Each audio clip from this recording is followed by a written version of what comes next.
wishes to get information relevant to an appropriation bill, I ask that the member,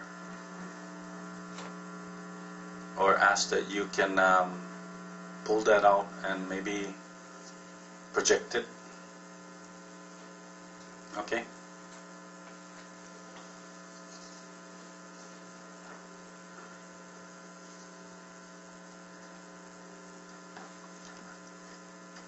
Rep. De La Cruz, are you ready? Okay, you're recognized. Thank you, Mr. Chairman.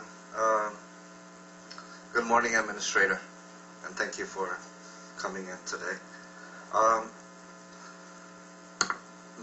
The members recognize that you've recently been appointed as the Administrator for this short period of time.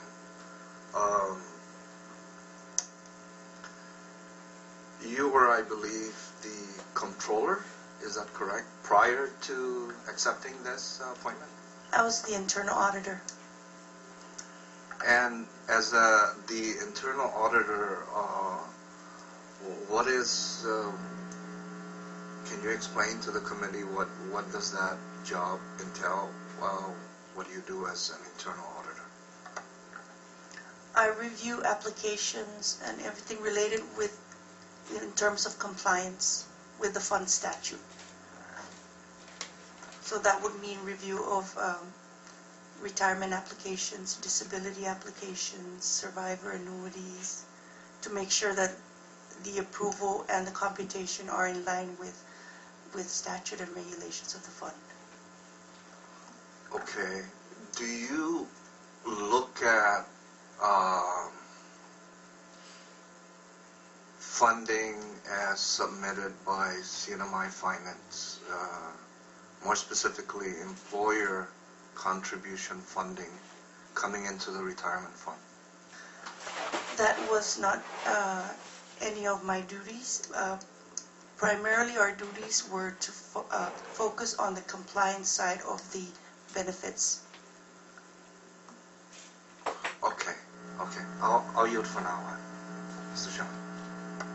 Thank you. Any other members?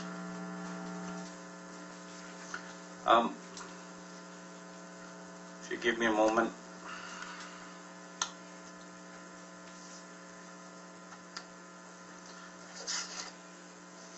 Miss Pangelinan.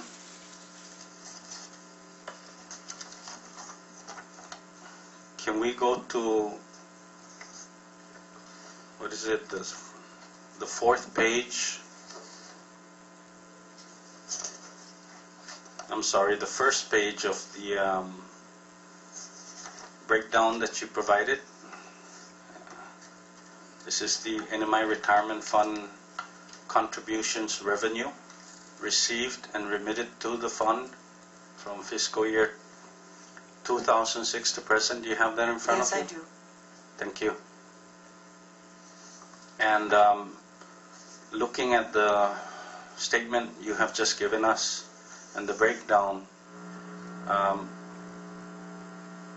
when you provide the breakdown on the third paragraph, second sentence, it says, the documents indicate that the central government remitted the following amounts in employer contributions. And then you go on to state for fiscal year 2012, 7,003. Ma'am, when we look at what you provided us, that first page, I think those figures are relevant to the member contribution income. Is that the employee contribution? Because No. your statement says these figures are for employer contribution.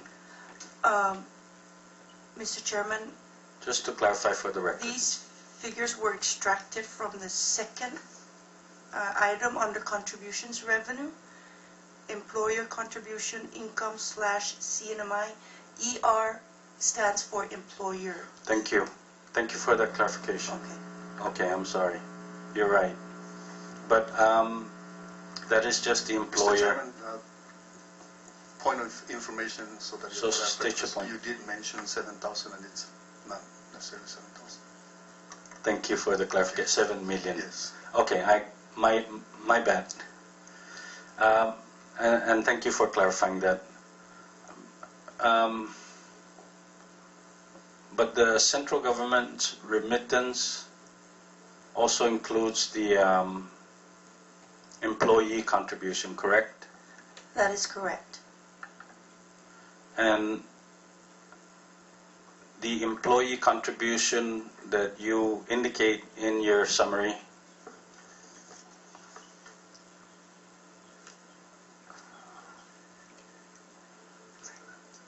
is only on what was remitted, correct? For general fund or executive branch non-autonomous agency employees.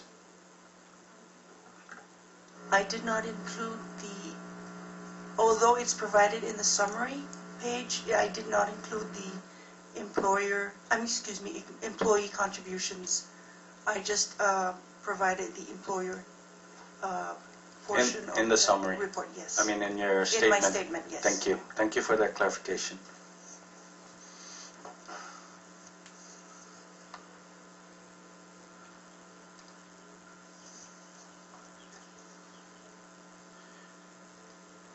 Ms. Adda,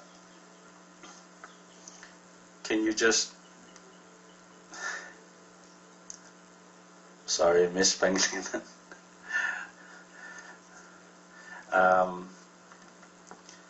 The employee, the member contribution share is, can you just inform the body how do we come up with what the employee share should be? Do you have that info, or do you know how? Yes, Mr. Chair. Fund members have two classes. Class 1 members contribute 10.5% of their gross salary on every pay period, and Class 2 members contribute 11%. Thank you. I know that the percentage has gone up over the years. I remember when it was, what, 9%, then I think the board had agreed based on the actuarial's recommendation to increase it. Is that a fair statement? Yes, it is. Excuse me. The increases in the contributions were enacted by Public Law 15-70. Thank you, Ms. Pangelinan. I yield for now.